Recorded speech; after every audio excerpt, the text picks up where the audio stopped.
నమస్తే, నేను మీ Gopi. Welcome back to our channel. ఈరోజు మనతో వచ్చరికి సీనియర్ జర్నలిస్ట్ ఇమ్మంది రామారావు గారు ఉన్నారు. సార్ నమస్తే. సార్ నమస్తే బాబు.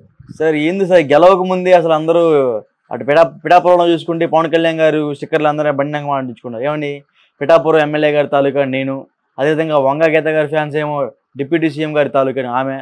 సో అట్లా ఏంది గెలవక ముందు ఎంత రచ్చ? ఇది ఒక చారిత్రాత్మకమైన ఎన్నిక అండి. ఓకే, ఒకటి అంటే రేపు వంగ గీత గెలవదు, అక్కడ ఉండేది పవన్ కళ్యాణ్ గారి తాలూకా ఉంటుంది. అంటే విశ్లేషకులు అందరూ వంగ గీత గేస్తా అంటున్నారు. విశ్లేషకులు వాళ్ళ దృష్టిలో వంగ గీత గెలవచ్చు, నా దృష్టిలో పవన్ కళ్యాణ్ గెలుస్తాడు. తీరా కౌంటింగ్ లో ఫలితాలు వచ్చిన తర్వాత ఎవరి విశ్లేషణ కరెక్టో, ఎవరి అంచనా కరెక్టో అని ఆలోచిస్తారు. ప్రజలే నిర్ణయించుకుంటారు. నా విశ్లేషణలో లక్షలు వస్తాయని చెప్పడం లేదు.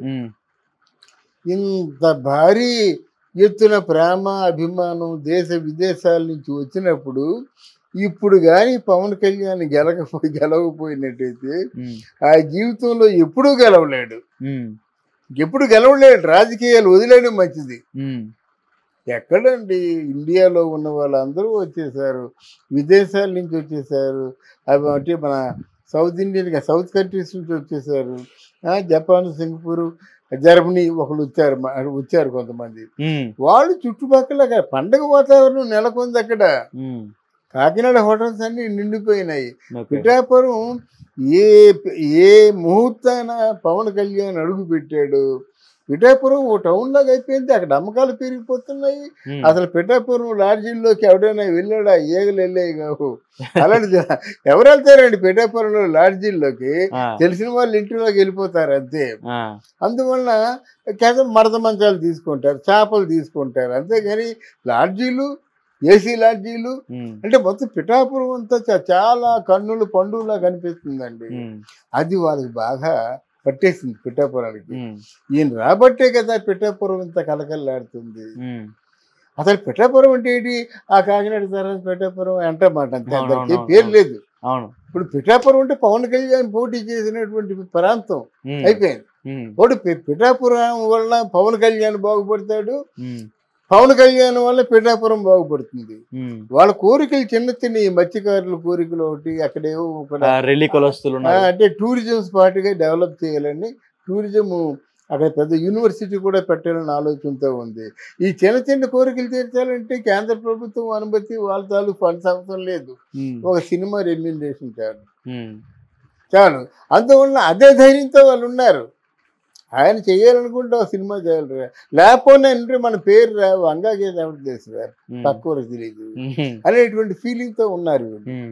ఇప్పుడు ఈ అభిమానులందరికీ ఏంటంటే గెలుపు ఓటములు సమస్య లేదు, కానీ దీన్ని ఎంత గ్రాండ్గా సెలబ్రేట్ చేసుకుందాం అన్నదే సమస్య. సైమల్టేనియస్గా మన తాలూకు రైవల్ పార్టీ వాళ్ళు అంటే వాళ్ళు ఎలాంటి పుకారు పుట్టిస్తున్నారంటే రక్తపాతం జరుగుతుంది చూసుకోండి, ఎవరిని తిరగనము అంటున్నారు. ఎవరిని తిరగని అంటున్నారు. వైసీపీ పార్టీ వాళ్ళు తెలుగుదేశం పార్టీనండి. ఇప్పటికే చాలా దుమ్మేలు జరిగాయి కదా, చాలా దాడులు జరిగాయి కదా. ఒకవేళ వాళ్ళు ఓడిపోయినట్టు కానీ వార్త వచ్చిందంటే అంతే, కనిపించిన కొట్టేస్తారా? కొట్టేయడమే అంత తిరగలేదు. దీంట్లో ఏంటంటే పోలీసు వర్గాలు సక్రమంగా పనిచేసి ఆ రోజుని 144 సెక్షన్ అమలు చేసి అది కార్యాచరణలో ఉండాలి, అనౌన్స్మెంట్లో కాదు.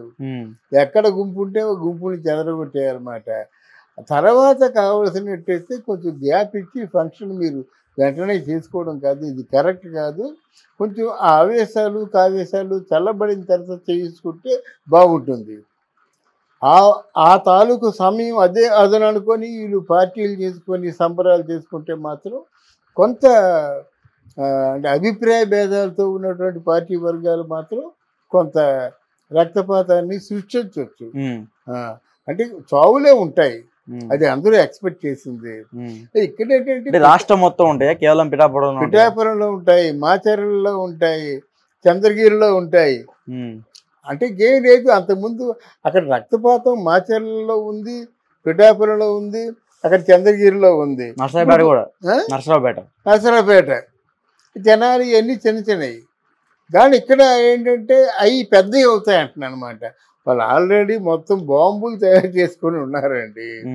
బాంబులు ఉన్నాయి, ఇప్పుడు మారణాయుధాలు ఉన్నాయి, చేతిలో డబ్బులు ఉన్నాయి, కావలసినంత మంది ఉంది, ఉత్సాహపరిచే వాళ్ళు, జోష్ ఇచ్చే వాళ్ళు ఉన్నారు. ఇంకేముంది, వెళ్ళి వాడో వీడు అంటే ఇది జరుగుతుంది. అవుట్ ఆఫ్ ఉత్సాహం మాట. కానీ ఒకటి పిఠాపురంలో మాత్రం పవన్ కళ్యాణ్ రాక ఒక స్పెసిఫిక్గా పిఠాపురం ప్రపంచ పటంలో ఉంది, భారతదేశ రాజకీయ పటంలో కూడా పిఠాపురం ఉంది. సో అయితే పిఠాపురంలో ఖచ్చితంగా పవన్ కళ్యాణ్ గెలుస్తారంటారు? తప్పకుండా తప్పకుండా పండగలు చేస్తారు, సంబరాలు చేస్తారు. కొంచెం ఈవీఎం ట్యాంపరింగ్ చేశారని కొంచెం వార్తలు వస్తున్నాయి పిఠాపురంలో. పిఠాపురంలో వార్తలు కాదు, కొంతమంది బెట్టింగ్ రాయుళ్ళు ఉన్నారండి. వాళ్ళు 1+1:2, 2.5 వేసుకున్నారు బెట్టింగ్. అర్థమైందా? అంటే పవన్ కళ్యాణ్ తాలూకు 100 రూపాయలు అంటే వాళ్ళు 250 రూపాయలు వేసారు బెట్టింగ్. దీన్ని చూసి నమ్మకపోతే ఏం చేస్తామని మనం, అంటే నమ్మే విధంగా బెట్టింగ్లు వేశారు. గెలిచే వాళ్ళు తక్కువ డబ్బు పెట్టుకున్నారు, ఓడిపోయే వాళ్ళు ఎక్కువ డబ్బుతో బెట్టింగ్లు వేశారు. గెలిచేవాడు 1 ఎకరం వేసినట్టయితే ఓడిపోయిన వాళ్ళు 2.5 ఎకరాలు పందెం మాట. అవన్నీ ఎకరాల పందాలే కదా, కోడి పందాలలాగా ఇవి అయిపోయాయి లాస్ట్కి.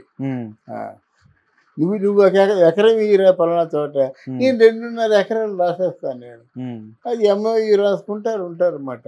అయితే ఇప్పుడు మనలాంటి వాళ్ళని చెప్పాలి కదా, ఈ బ్లాక్లో టికెట్లు ఒక 150 రూపాయలది 2,000 రూపాయలకి అమ్మడం ఎంత నేరమో, ఇది కూడా ఎలక్షన్లో అసలు ప్రజల బాగు కోసం, ప్రజల క్షేమం కోసం వాళ్ళు ఎన్నికలు జరుగుతుంటే దీన్ని కూడా జోదం చేసుకుంటే ఎలాగండి? దీన్ని అరికట్టాలి, లేదా తప్పించాలన్నమాట. ఎందుకంటే ఓ 4 ఎకరాలు పోయినోడు సజీవ సమాధే కదా, ఆవేశంలో వేసేస్తారు పోటీ, ఓడిపోతాడు. ఆ జీవితం ఏంటి? పవన్ కళ్యాణ్ పడి ఆడమే కదా. అందువల్ల ఇట్లాంటి పోటీలు మాత్రం నియంత్రించేటువంటి విధానం రావాలి. బహుశా దాన్ని నియంత్రిస్తాం, అవి చెల్లవు అంటున్నారు. ఒకవేళ చెల్లకంటే ఉంటే మాత్రం మహద్భాగ్యం మాట అందరికి కూడా. ఓకే, ఇప్పుడు జనసేన పోటీ చేసే 21 స్థానాల్లో ఎన్ని స్థానాలు గెలుస్తాయని మీ విశ్లేషణ? 15 నుంచి 18 స్థానాలు డెఫినెట్గా గెలుస్తారు. 15 స్థానాలు 3 కూడా రావంటున్నారు. అదే వాళ్ళు అనుకోవడంలో హ్యాపీ ఉందండి.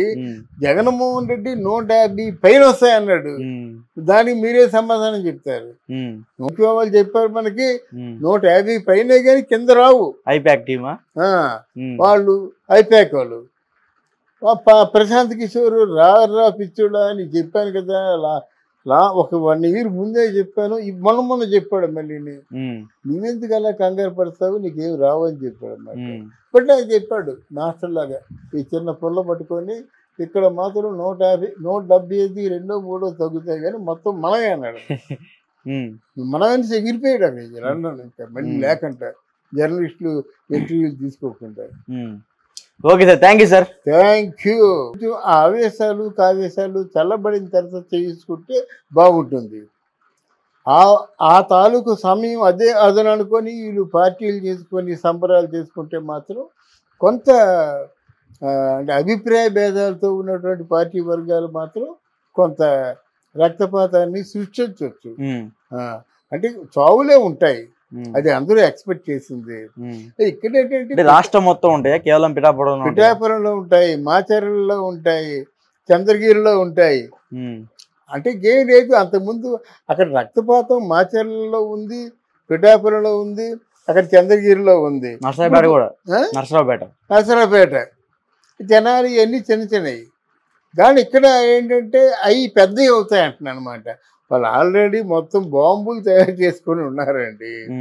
బాంబులు ఉన్నాయి, ఇప్పుడు మారణాయుధాలు ఉన్నాయి, చేతిలో డబ్బులు ఉన్నాయి, కావలసినంత మంది ఉంది, ఉత్సాహపరిచే వాళ్ళు, జోష్ ఇచ్చే వాళ్ళు ఉన్నారు. ఇంకేముంది, వెళ్ళి వాడో వీడు అంటే ఇది జరుగుతుంది. అవుట్ ఆఫ్ ఉత్సాహం మాట. కానీ ఒకటి పిఠాపురంలో మాత్రం పవన్ కళ్యాణ్ రాక ఒక స్పెసిఫిక్గా పిఠాపురం ప్రపంచ పటంలో ఉంది, భారతదేశ రాజకీయ పటంలో కూడా పిఠాపురం ఉంది.